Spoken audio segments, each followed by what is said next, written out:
여러분께서는 지금 CBS 라디오 김현정의 뉴스쇼를 함께하고 계십니다.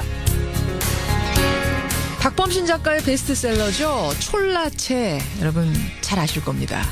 히말라야 봉우리 촐라체에 있었던 조난기를 그린 소설인데요.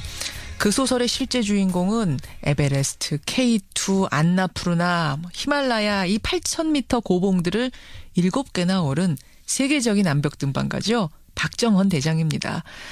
그런데 2005년 불의의 조난사고로 손가락 8개, 발가락 2개를 절단해야 했습니다. 그리고 12년이 흐른 올봄, 12년 만에 다시 히말라야 빙벽으로 향한다는 소식이 들려오네요. 그가 다시 히말라야로 향하는 이유, 오늘 화제 인터뷰에서 박정헌 대장 직접 만나보죠. 박 대장님 안녕하세요. 네네, 안녕하세요. 12년 만이라고요? 네, 벌써 그렇게 훌쩍 12년이 흘러간 것 같네요. 저는 솔직하게 말하면 네. 그 끔찍한 조난사고를 당하고 쳐다보고 싶지도 않을 것 같거든요. 떠올리기도 싫을 것 같은데. 네. 근데 또 가세요. 네, 저도 한 12년 동안을 외도를 한 것 같고요. 네. 근데 다시 이제 12년 만에 먼 위치로 돌아오게 된 거죠. 등산가로서 히말라야를 네네. 12년 만에. 왜요? 뭐가 그렇게 좋으셔서? 왜? 제 삶에서 그나마 20년 동안 저에게 가장 큰 행복을 줬던 행위들이 등산이 아니었나 이렇게 생각이 되네요. 아이고, 그래요. 지금 들으시는 분들 중에 아니 도대체 박정헌 대장한테 무슨 일이 벌어졌었길래 저렇게 네. 얘기하는가 이런 분들도 계실지 모르겠어요. 네네. 조금 아픈 기억입니다만 2005년 그때 얘기를 잠깐만 해봐도 될까요, 대장님? 네네.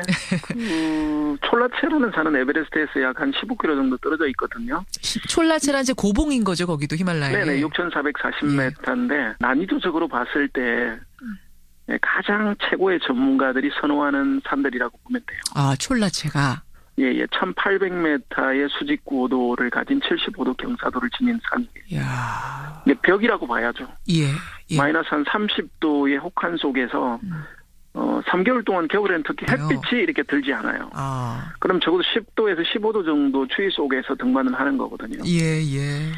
근데 그 촐라체를 일단 정복까지는 그때 하신 거잖아요. 네, 하고 저희가 이제 하산하다가 크레바스 있죠. 빙하의 어떤 균열된 틈 사이.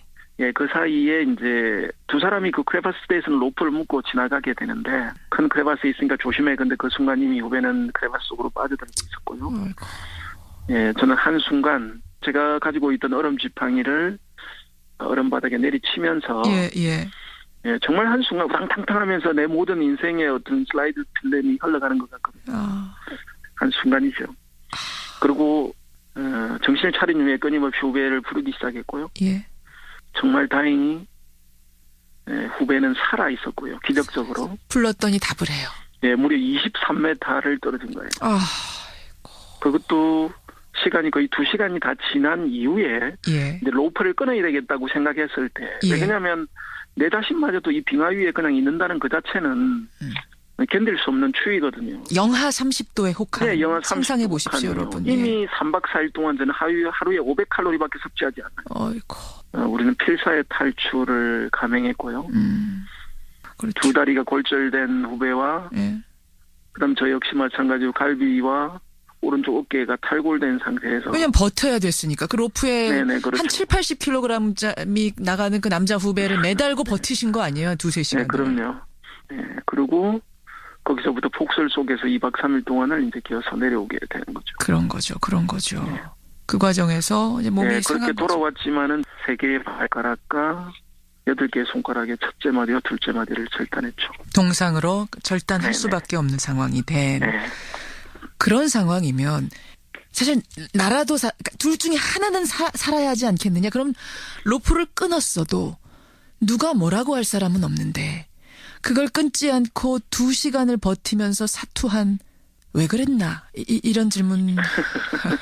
그렇죠. 근데 사실은 두 사람이 로프를 묶는 순간 우리는 둘이 아니고 하나가 되는 거예요. 서로의 목숨을 담보하는 거니까요. 거기서 만약 그 줄을 끊는다면 사실은 나도 같이 죽는 거라고 생각하신 거예요.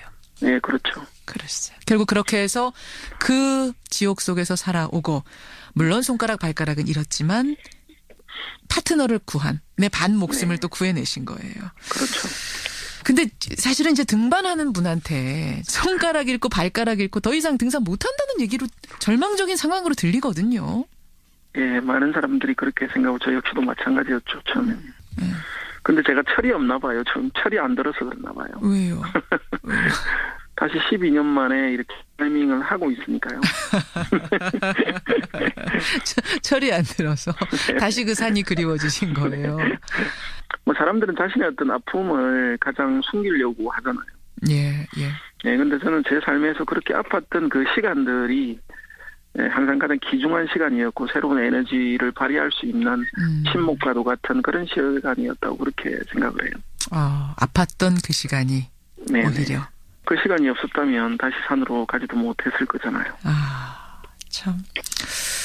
그러니까 자연 앞에 서면 말입니다. 굉장히 뭔가 큰 깨달음을 얻게 되는 모양이에요. 등반가들 이야기 들어보면. 그 산에 올랐다는 그 자체가 산의 끝이 아니고 새로운 산을 향한 출발점이라는 사실을 인지하게 돼요. 네, 그래서 다음 산으로 출발하는 하나의 과정일 뿐이라는 사실을 인지시켜주는 거죠. 그게 정상의 의미겠죠. 저는 안 가봐서 모르겠는데 히말라야가 많이 아름다운가요? 텅 비어있는 공간이에요. 인간은 뭔가 비어있는 그 속에서 아름다움을 찾는 것 같아요. 근데 히말라야는 다 비어있잖아요. 맞아요. 예. 그래서 그 어떤 비어있는 그 공간 속에 적막함이 그 아름다움을 주고 위안을 해주고 힐링을 주고 그런 게 아닌가 그렇게 생각이 참 의외네요. 어떤 게 가장 아름답습니까? 하면은 저는 굉장히 조각처럼 새겨져 있는 조각처럼 새겨져 있는 무슨 뭡니까? 얼음 벽 이런 거 말씀하실 줄 알았는데 그냥 텅 빈 공간이 아름답다. 텅 빈 여유. 무사히 잘 다녀오시고요, 대장님. 네, 고맙습니다. 12년 만에 그 아름다운 풍경들 다시 꽉꽉 담아서 새로운 에너지 받아오시기를 저희에게도 좀 전해주시기를 부탁드릴게요. 예, 나눠드리겠습니다. 오늘 고맙습니다. 예, 고맙습니다. 예, 다시 아름다운 도전에 나섭니다. 히말라야에서 불의의 사고로 손가락 8개, 발가락 2개를 절단당했습니다만 12년 만에 다시 히말라야로 오르는 박정헌 대장이었습니다.